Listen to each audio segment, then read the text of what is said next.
Hi there, I'm Thor, the founder and manager, which equals chief idiot, of the infamous Trollmusic label, and today I want to answer the simple question: how do you not get signed to the Trollmusic label? Why do I record this video?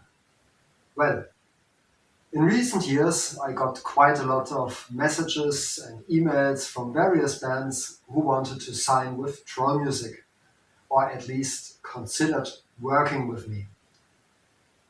And it was too much to answer each of them personally, and so I thought about recording this video, answering some of those questions, and maybe this is helpful, and maybe this is just a waste of time for you. And here we are, for me as well, because that's what answering those messages is all about. It's a waste of time, at least if bands have the guts to approach the label in a certain way. So, scroll and let's start. How not to get signed to the Trollmusic label, part 1. An easy way not to get signed with Trollmusic is to forget its name, or to give it the wrong name. Because if you address Trollmusic as Trollzorn, you actually address another label, which works not too far away from my place, but which releases sort of different music. And yes, if you don't even happen to spell the name of the label properly, well, it says quite a lot about you, I think. And sorry, don't like it. How not to get signed to the Trollmusic label, part 2.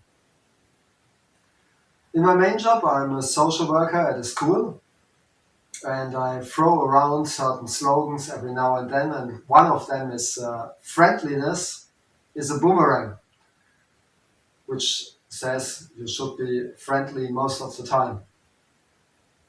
If bands approach a label and don't mention at least one or two aspects, why the hell they want to work with this specific label,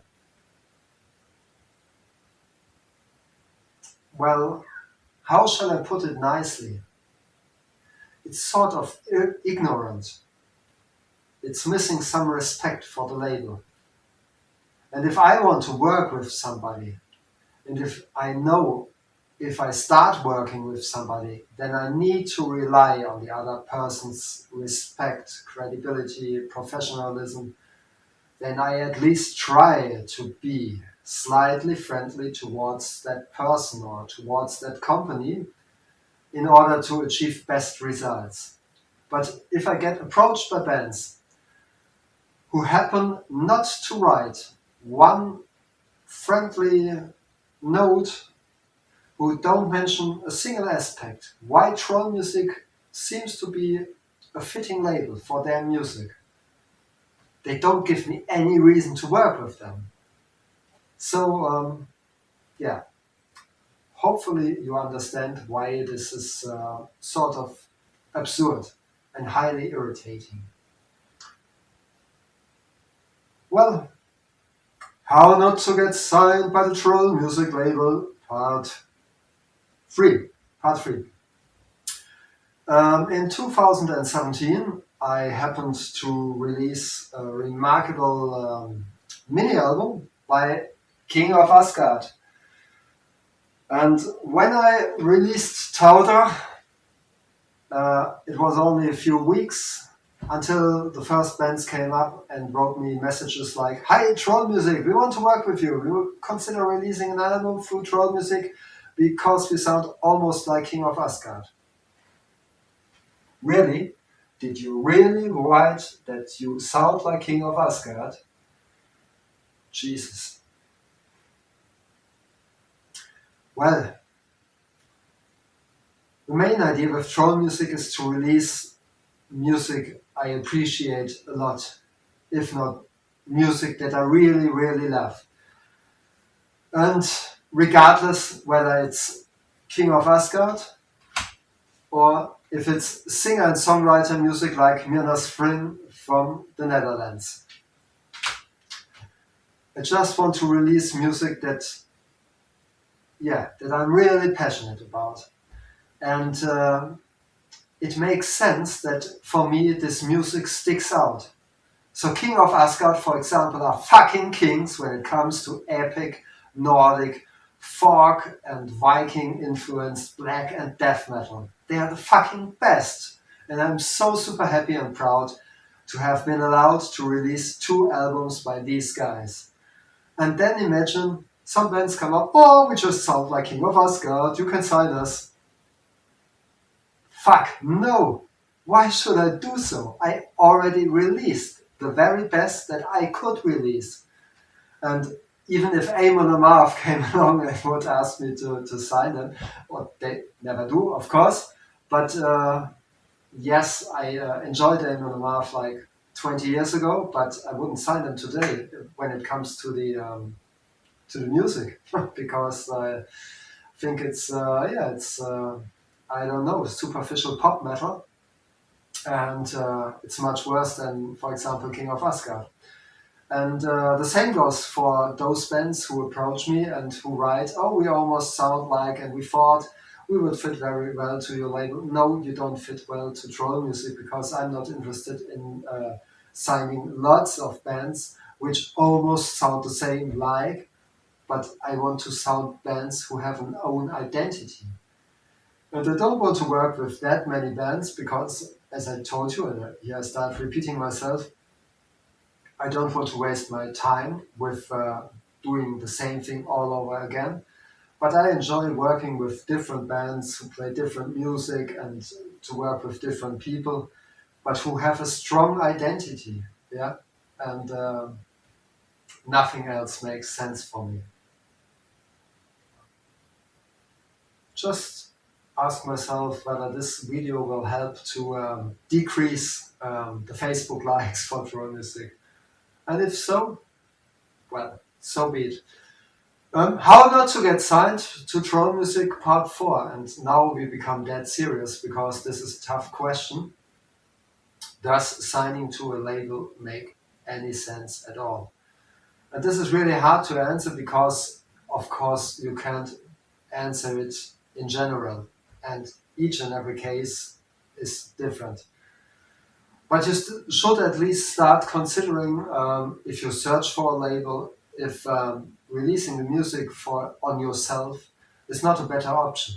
And I would be able to name quite many musicians who do so nowadays and who, after some passages of doubts and insecurity, are now self-confident that they are making the best out of it without a label.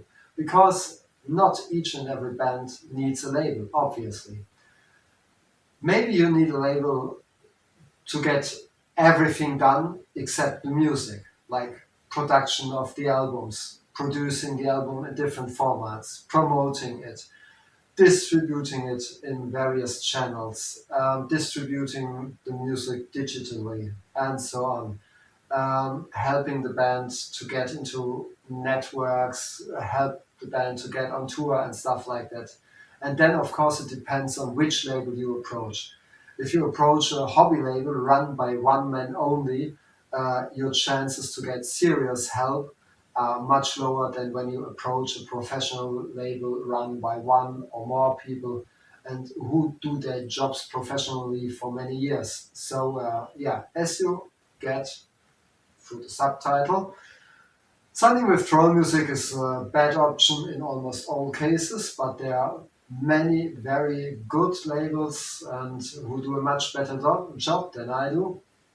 And of course, they're worth considering if your music fits the label, that is.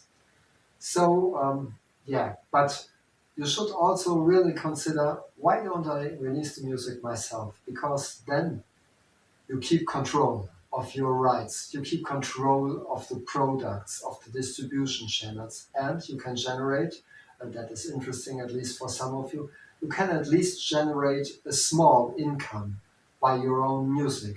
If you sign to a label, almost all income will automatically go to the label, at least if it's a professional one, and you won't make much money, if any money at all. So yeah, this is also this is why it's worth considering to work on your own and yeah, to work with professionals where you need them. You can release your album on your own and then, for example, get yourself a professional promoter which helps promoting the album. And this can help to get the word out, to get the band's name, and to get the news about the album into different media. And this can be a great help, but you don't exactly need a label for that. Yeah, so these are just some random thoughts about why you should not consider signing with Trollmusic at all. And I hope this was at least slightly helpful for you. If there are any people left who still ask themselves, but how the hell can we get signed by that infamous label?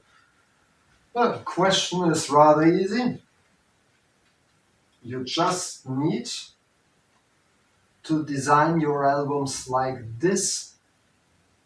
And if I see something like this, I get almost hypnotized. Whoa, this is really cool design! And if you design your CD like this, then I might really start considering working with you. Although Blick from Norway is already signed to Apollon Records, which hopefully also do a much better job than Trollmusic. Okay, that's it for now.